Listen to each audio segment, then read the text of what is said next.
speaking of the pagans, what do you make? And we alluded to it a little bit earlier of the claim that you hear ad nauseum, especially around Christmas time, when people bring up, the Feast of the Unconquered Sun or Mithras or whatever, Saturnalia, that our Lord is actually just a copy or a composite of pagan gods, Mithras, Horus, Dionysus, I don't know, whoever else. What do you make of? Is our Lord just a, a facsimile of a pagan demon or something? Yeah, well, the simple answer is no. But the longer answer is that in order to establish that, you really need to show, once again, causation, right? Not just correlation. We can find correlative uh, patterns all over the place.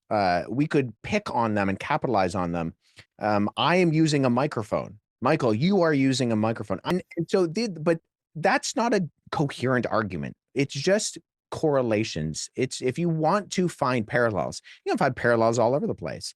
And so we need to show causative links, and a lot of these really fall apart when you start looking at the specifics. Okay, what's going on with Mithras? Was Mithras virgin born? Well, all of the stories that we have say, either nothing about his birth or that he came from a rock. Well, not really what I consider a virgin, birth. Um, or he was created out of nothing from Zahora Mazda. Okay, well, that's not what I believe about, the physicality of the incarnation. Right. So, um, it's in the specifics where these things die, in that you Hmm. can find all sorts of parallels. But once again, Texas sharpshooter fallacy.